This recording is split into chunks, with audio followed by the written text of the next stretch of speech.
The following is meant for entertainment and educational purposes. It is not meant to establish a doctor-patient relationship. Please consult your mental health provider for your mental health needs. Hello, welcome to Chez Eric, where we talk about psychiatry and religion with a focus on how to apply it to your life. My name is Dr. Eric. I'm a psychiatrist who happens to be religious, and today we'll be going through William James's The Varieties of Religious Experience, and we're going through his lectures 14 and 15 on the value of saintliness. And last time we kind of pointed out that William James wanted to kind of review the fruits of saintliness and determine, based on common sense, whether or not they are valuable. Last time we went through devoutness and he wasn't too impressed by it. Today we'll be going through purity, tenderness, and charity, and we'll also be going through asceticism and poverty next time. All right, so let's begin.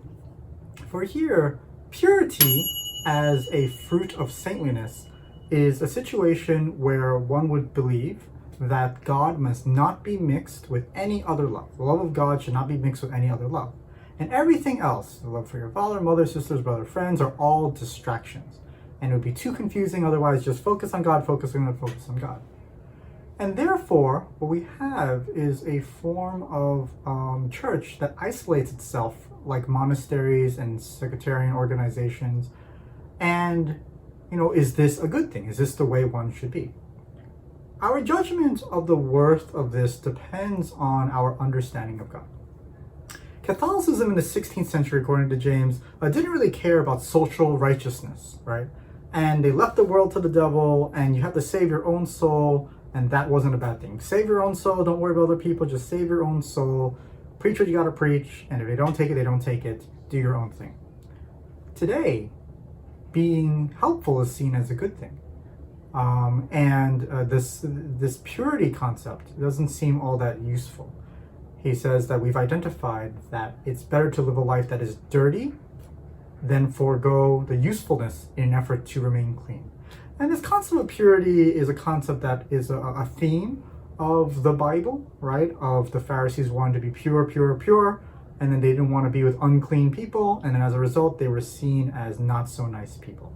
And this concept of purity also exists in other realms and shapes in religion. I won't go too deep into it, but we can see the conflict between usefulness and purity, right?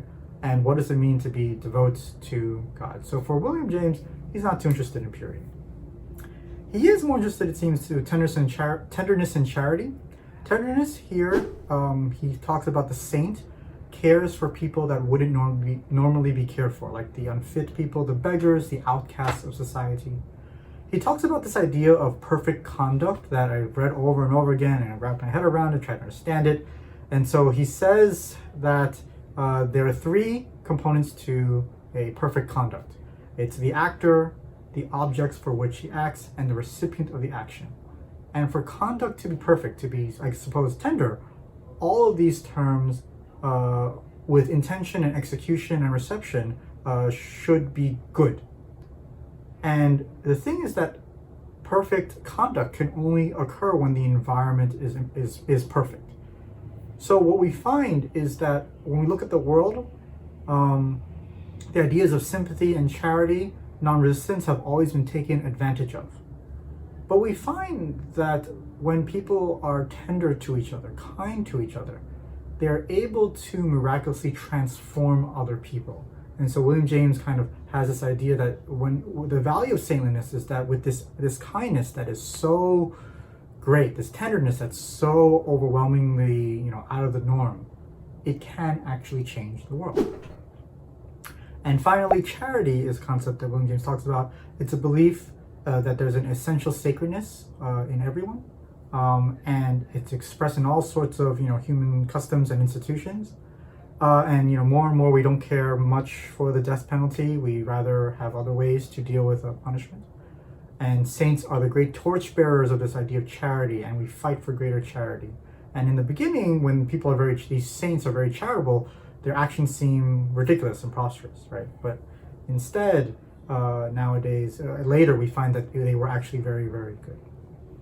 Charity within a social evolution seems essential to a society, right? And when they do succeed, it's very much like tenderness, things are they are more powerfully successful than other sources of human design, meaning that it's very, very successful because you can actually turn enemies into friends. And so with charity, he says that saints provide a better vision for the world.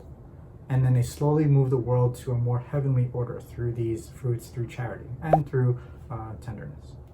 So those are the three things: purity, tenderness, and charity. And then we'll be going through other things. I think it's asceticism and poverty next. I hope you enjoyed that, and we'll wrap it up soon. I think it's part 6 and then part 7, and then we're going to be closing out. All right, so I'll talk to you next time. Like and subscribe, bell notification somewhere. Bye. Hey, sign up for my weekly newsletter. I send out emails every week on psychiatry and religion.